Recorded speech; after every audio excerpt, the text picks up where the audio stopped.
All right, let's jump right in. I am absolutely thrilled to have you here today.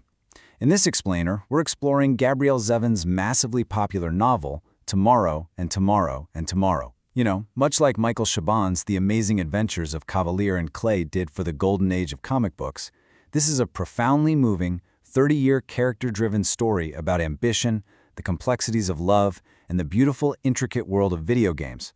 Whether you're a lifelong gamer, a huge fan of deep literary fiction, or just someone who loves a brilliant story about human connection, you are going to get so much out of this. Okay, let's dive into this. What if life actually had a reset button?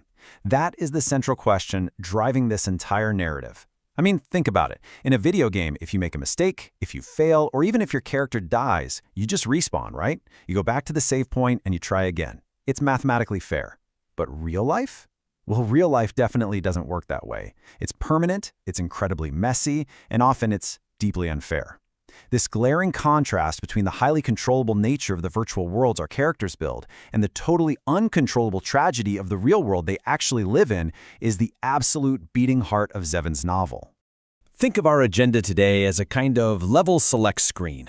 We're going to trace the intertwined lives of our main characters through level 1, the start screen, into co-op mode, through the glitches and boss fights, into infinite tomorrows, and finally, level 5, the final save point. All right, level 1, the start screen. To really understand the adults these characters become, we first have to look at the shared trauma that brought them together in the first place. So their story spans literally decades. Back in the late 1980s, Sam Masur and Sadie Green meet in a pediatric hospital game room. Sam is enduring these agonizing surgeries for a foot that was completely crushed in a car accident, an accident that tragically killed his mother. Meanwhile, Sadie is there visiting her older sister, who's battling childhood leukemia. And amidst all this profound, heavy trauma, they bond over playing Super Mario Bros. It becomes their shared escape. A misunderstanding actually tears them apart for a while, but then serendipity totally intervenes in the 1990s. They bump into each other at a Boston subway station. Sam is now studying math at Harvard, Sadie is doing computer science at MIT, and this chance reunion sparks a legendary creative partnership. Fast forward to the 2000s, and they're building their wildly successful video game studio, Unfair Games, out in Los Angeles. And their timeline perfectly illustrates something super specific about their upbringing. Sam and Sadie belong to what's called the Oregon Trail generation. It's this tiny micro-generation nestled right between Gen X and millennials.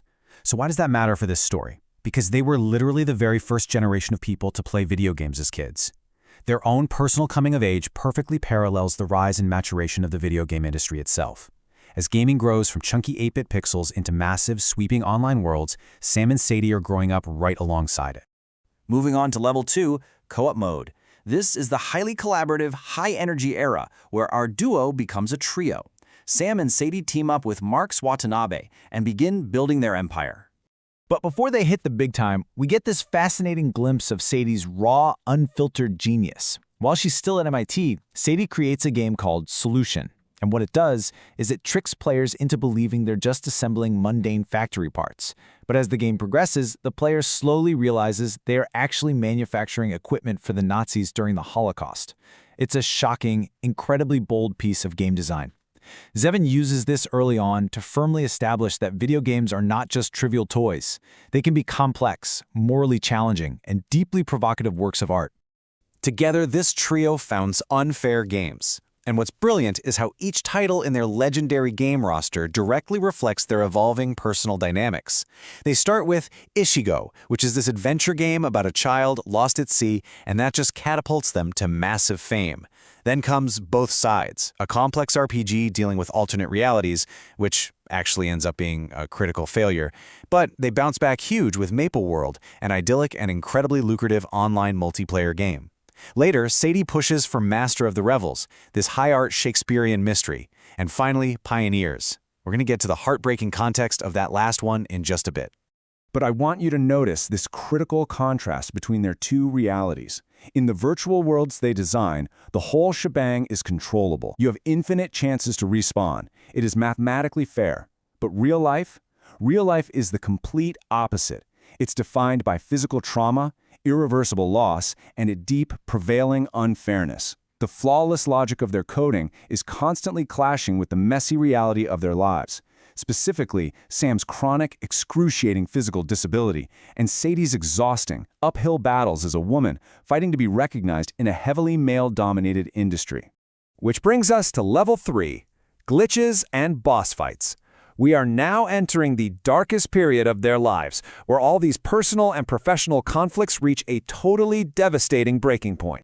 Let's walk through the cascading steps of their relationship breakdown, because it's like a tragic domino effect. First, the industry takes its toll.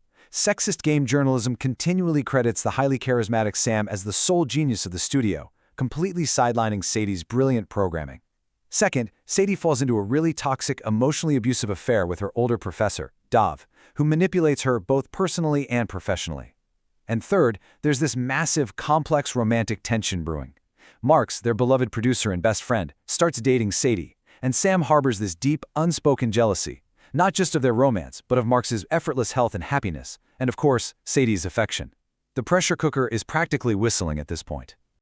And then the unthinkable happens. The real world violently invades their virtual safe haven. Marx Watanabe is tragically murdered right at the Unfair Games office. He's killed by an extremist player who was enraged by the inclusion of same-sex marriage in their online game Maple World. The novel outlines this impartially, simply showing how a design choice meant to foster inclusion within a digital space tragically provoked a fatal, real-world act of violence. The sudden loss of Marx completely shatters the foundation of Unfair Games, and it entirely shatters Sam and Sadie. Level 4.